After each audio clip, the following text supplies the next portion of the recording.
Kapapasok lang na balita mga kalapatids. Etong ibon natin na si Kobe, panalo na naman sa pooling. Siya si Idol Madla, nakakahanga, may mga hawak, gandang linyada. Ika'y inspirasyon kung bakit hanggang ngayon ako'y palaging pumakarera.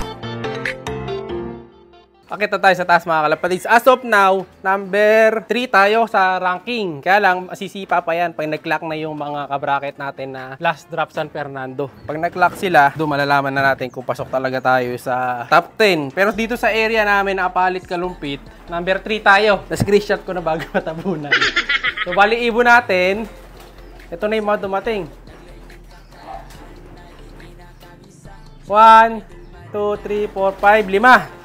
5 pa lang pala dito. Si Puti yun, ano nangyari kay Puti? May sugat yata sa ulo. Tumagos sa ulan mga kalapatid sa mga warriors natin. Ito, hindi pala kasama to. Walang kalipring. 1, 2, 3, 4, 4 pa lang. 4 dito. Trapdoor. Wala na. 4 pa lang pala dito. Check natin sa taas. 4 sa loob, 2 sa labas, 6. So, 3 pa. Total birds na kulang. Si Itik to eh. Kita nyo, si Puti, ang bilis na niyang pumasok ngayon. Check mo nga boy kung ilan. Hindi ko sure kung sino yung mga 3. Pero ito, si Itik na to. Paasa na sana kaya. Kulang pa isa eh. Abangan natin dito sa side na to. Baka maabangan natin. Update ko kayo mamaya sa ranking kung pang ilan ha. Tulak natin. Ayun na, papasok na. Pasok na yung checkered no. Checkered, si Itik na lang to. Itik, pasok na. Tapos last 2. Okay. Isa na lang ba? Pasok ka na, tol. Ay, pa pumasok ko. Go! So, ang kulang na lang daw natin dito, isa. Si off color na lang. Saka yung si Paasa. Nahuli si Paasa. Mukhang magre-retire na talaga siya. So, dami na umiikot dito yung mga ronda. So, 2 pa. Last 2. So, as of now, number 7 na lang tayo sa ranking. Kanina number 3. Abang pa tayo na konti. Tingnan natin kung papasok pa tayo sa top 10 o masisipa. Sayang kasi palanding na siya kanina. Dumating yung mga kasama. Nakita niyo yung ronda. Pag ganun sumabay pa. Sayang. No? Kung sana lumanding siya kagad nun. Nahuli kagad natin. Mabilis na yung clacking ko. Alam ko na yung clacking. Mabilis na So yung ano na lang. Yung paglanding kanina na delay. Sayang. Mabawi tayo. 39 kilometers pa lang naman yan. Ang lapit pa. 30 minutes na lipad mahigit. So may isa pa namang sakay ulit sa Rizal na yata yung susunod. Panay Rizal na. So mas malayo na ng konti yung 70 kilometers. Doon masusubukan na lalo si Kobe doon. No? Tingnan natin yung mga mangyayari. Baka natin yung 2 pang kulang. Reboy no? Puro pa north yung mga umuwi Walang dumadaan pabalik. Dito galing yan. Ito yung south Yan, papunta doon north. Kulang pa ako ng 2. Alright, ito na isang ating ibon. Sino yan? Si off color, ayan, nasa taas So yung kapatid to ni Tacloban. So humihiwalay din si Solo Tacloban, kapatid niya to. Pero hindi pulsive. Alam ko, kapatid lang niya to sa nanay Ayan, ito nyo. Katambay pa sa taas So parang yung isa lang to, yung si Tacloban nga, laging late din sa training. Agad derby. Ayan, ito, lalanding na. Ayun. Lalanding na, humikot na pala. Meron pa ba? Parang meron pa sa taas. Wala na, siya na pala yun. Tayo na natin, bababa na yan. Ayun na siya. Ayun, ito na ibon natin. Bababa na yan. Tayo na lang natin. Bali sa likod, isa pa rin. Nasaan kaya punta yun? Si Paasa Boy. Siya na lang nag-iisa. Ito na ibon na hinihintay natin mga kalapatids. Ito na siya, si off color. Oo, nailang pa. Di ba tumuloy pasok na. Lalaki yan mga kalapatids, mukha lang babae. Pero kak yan. Ganda ng kulay, di ba? Uy, pasok na. Bangat pa. Pambihira talaga yung ibon na to. Ayan Namasyal pa yung luko Saan pumasok? Eto na yung isa natin na hinihintay. Ay ba? Di sa atin. Pituan mo nga boy. Ayun na. Pito ni Madla to kailangan Ayan. Pito pala nung master mo gusto mo pasok na mga kalapatids. Okay, kumpleto na tayo sa taas. Sa baba na lang. Ito yung nakumpleto nating mga birdies. So yung iba, malamang na ito magkaroon na ng 1 eye cold dahil naulanan sila. So prevention na natin ngayon yan.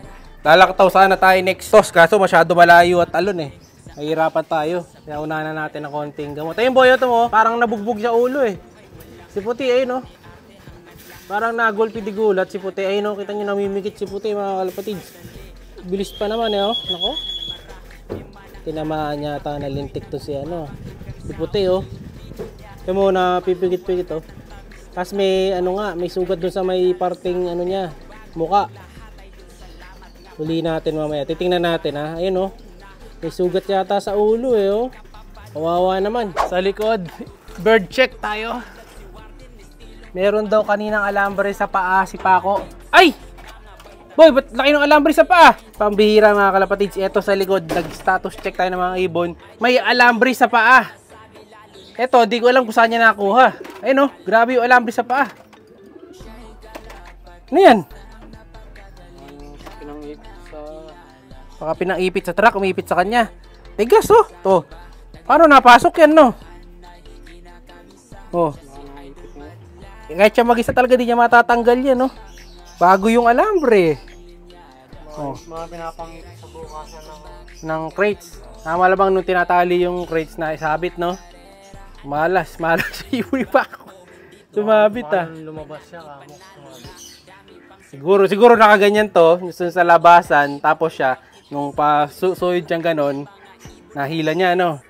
Pero okay naman yung ibon. Tingnan mo, baka may sugat. Ala naman. Oh, Nahila lang. okay naman yung ibon. Nahila lang talaga, oh. Bihira. Buti na lang. Safe naman yung ibon. Wala namang sugat. So, kumpleto tayo dito sa likod. Kulang pala.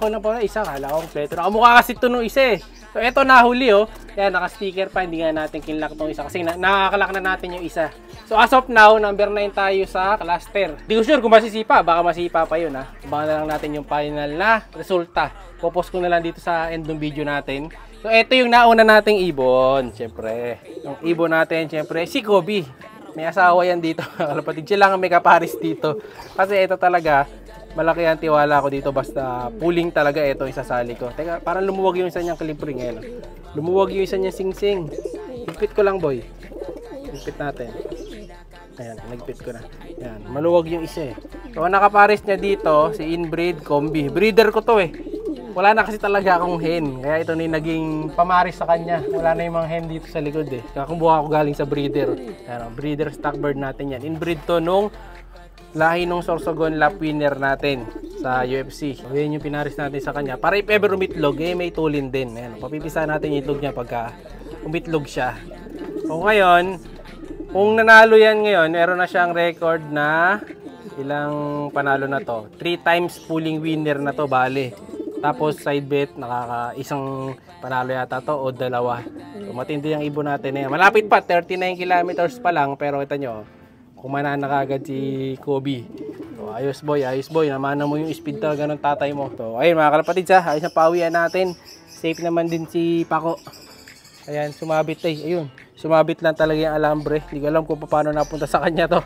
Comment kayo, baka alam nyo. Kapapasok lang na balita mga kalapatids. Etong ibon natin na si Kobe, panalo na naman sa pooling 9 place tayo sa ating overall ranking sa cluster pooling mga kalapatids. So panalo siya 500 pesos na dali mo. Tayang 110, panalo ng 500 pesos. Ayan, yung ibon natin na to. So bali, kung ako nagkakamali, 4 times o 3 times pooling winner na to. Pero 4 times winner na to. Dahil nga may panalo to ng side bet nung nakaraan. Pero ngayon di natin siya sinali ng side bet. Ayan, salo lang tayo. Pooling lang sinali natin. So bawi ka na ng 500. So may pang entry na ulit yung mga kasama mo sa susunod na laban. Pati ikaw syempre. Ayan, lumalabas na sila. Kala nila ronda sila. Hapon kasi. So day off muna nila ngayong hapon. Hindi sila ronda dahil magpapahinga muna sila. Ito yung last bird natin na kulelat. Ayan nga pala, nakalimutan ko. Ito yung huli nating ibon. Si Paasa Junior. Di ko alam kung bakit nalilate siya. Matulin din dapat to. So ang kasabayan niyan sa bilis, ito eh. Pero ngayon, solo niya yung speed. Wala yung isa. Dahil medyo muwagan. Malamang namamaris to. Kaya ipapahinga muna natin siya. Ayan. So pahinga na to sa next na toss. So ang babawi naman para sa atin ang rest back. Ito si Wantay. So ayan mga kalapatids ha, muli congrats sa atin, 9 plays overall. Thank you, congrats sa mga nanalo. Babawi pa tayo. Siya'y kalapatistang napakagaling na kinakilala.